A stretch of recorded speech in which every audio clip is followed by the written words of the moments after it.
नमस्कार दोस्तों, मेरा नाम गमेर सिंह राणौत है और आप देख रहे हैं टेक मेवाड़ी यूट्यूब चैनल। अगर आप चैनल से नहीं जुड़े तो फ्री में सब्सक्राइब कर लीजिए, साथ में ही बेल आइकन दबा दीजिए। जैसा कि आप देख रहे हैं कि मेरे सामने एक यहाँ पर छोटा पैनल रखा हुआ है और पीछे कुछ बड़े पैनल रखे हुए हैं।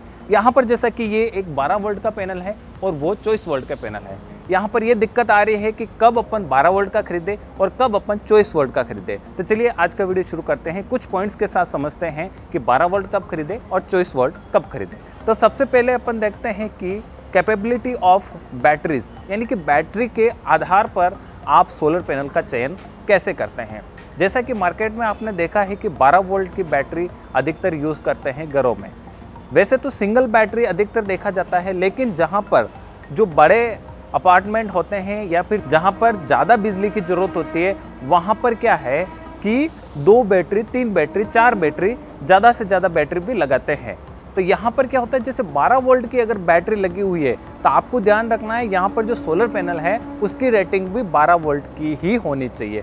अगर आपके यहाँ पर बैटरी की जो रेटिंग है वो जैसे 24 वोल्ट हो रही है तो आपको पैनल भी वहाँ पर 24 वोल्ट के लेना है। लेकिन यहाँ पर ये ध्यान रखना है कि मार्केट में अभी तक कहीं पर भी 24 वोल्ट की बैटरी उपलब्ध नहीं है। तो आपको क्या करना पड़ता है, वहाँ पर 2 बैटरी सेलेक्ट करनी पड़ेगी और दोनों बैटरी को सीरीज कनेक्शन देकर 24 वोल्ट बनाने पड़ते हैं। अब बात करते हैं कैपेबिलिटी ऑफ इन्वर्टर्स, यानी कि इन्वर्टर्स के आधार पर आप सोलर पैनल का चयन कैसे करते हैं। जैसा कि मार्केट में देखा जाता है कि बहुत ही टेक्नोलॉजी वाले आजकल इन्वर्टर चल रहे हैं। जैसे पुरानी टेक्नोलॉजी वाले भी हैं, नए टेक्नोलॉजी वाले हैं, यानी कि टेक्नोलॉजी बहुत ही फास्ट चल रही है। यहाँ पर अगर आपका इन्वर्टर 12 वोल्ट का पैनल सपोर्ट करता है तो वहाँ पर 12 वोल्ट ही आपको पैनल लगाना है। अगर आपका इन्वर्टर 24 वोल्ट सपोर्ट करता है तो वहाँ पर आपको 24 वोल्ट का लेते हैं। लेकिन नई नई टेक्नोलॉजी के साथ 12 और 24 वोल्ट दोनों भी सपोर्ट करने वाले इन्वर्टर भी उपलब्ध है मार्केट में। यहाँ पर तीसरी जो बात करते हैं अपन कि कैपेबिलिटी ऑफ चार्ज कंट्रोलर, यानी कि चार्ज कंट्रोलर के हिसाब से आप पैनल कैसे सेलेक्ट कर सकते हैं। यहाँ पर अपन देखते हैं कि अगर आप पहले से ही पुरानी इन्वर्टर बैटरी लगा रखी है, उसको अगर सोलर से कनेक्ट करना चाहते हैं तो बीच में आपको एक डिवाइस और जोड़ना पड़ता है जिसका नाम है चार्ज कंट्रोलर।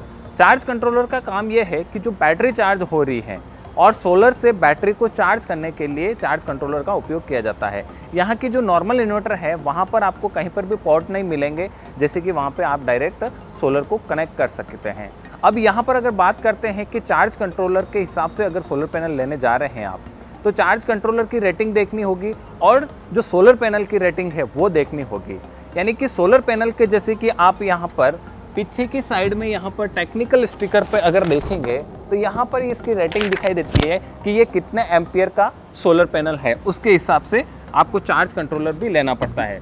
जहाँ पर देखते हैं कि जैसे कि अगर ये 12 वोल्ट का है तो आपको चार्ज कंट्रोलर भी 12 वोल्ट का लेना होता है। अगर 24 वोल्ट का पैनल है तो वहाँ पर 24 वोल्ट। लेकिन मार्केट में आजकल 24 वोल्ट और 12 वोल्ट दोनों ही सपोर्ट वाले चार्ज कंट्रोलर उपलब्ध है, जैसे MPPT चार्ज कंट्रोलर।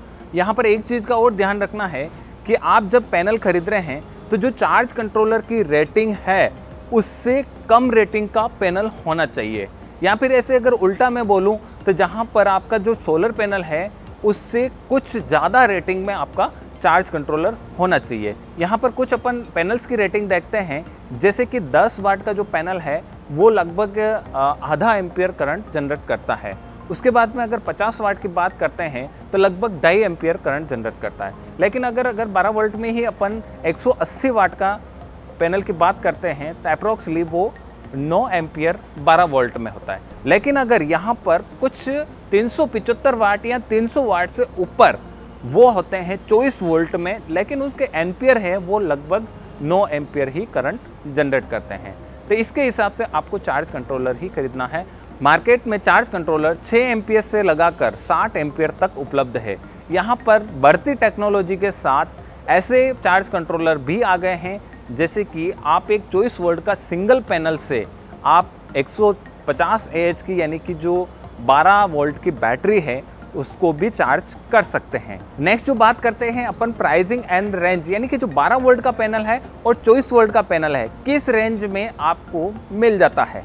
अगर मैं 12 वोल्ट के पैनल की बात करता हूं तो 10 वाट से लेकर 180 वाट तक जिसकी कीमत अप्रॉक्सीमेटली 500 रुपये से शुरू होती है 8,000 रुपये तक इसकी कीमत आती है। लेकिन अगर उधर अपन 24 वोल्ट में देखते हैं तो 300 वाट से ऊपर के जितने भी पैनल होते हैं और अप्रोक्सीमेटली 7 से 8,000 से शुरू होते हैं, और जितना हाई लेवल पर इनकी रेटिंग जाती है उसके हिसाब से उसके प्राइस डिपेंड करते हैं। तो आज के वीडियो से आपने जाना है कि 12 वोल्ट का पैनल कब खरीदे और 24 वोल्ट का पैनल कब खरीदे। अगर आपको ये वीडियो पसंद आया है तो लाइक कर दीजिए, और अगर इसके बारे में कोई सुझाव है या फिर आप कोई जानकारी चाहते हैं तो आप कमेंट बॉक्स में जाके कमेंट कर सकते हैं। अगर आप चैनल पर नए हैं तो सब्सक्राइब कर दीजिए, साथ में बेल आइकन दबा दीजिए। मिलते हैं अगले वीडियो के साथ, तब तक के लिए बाय बाय। जय भारत, जय राजस्थान, वंदे मातरम।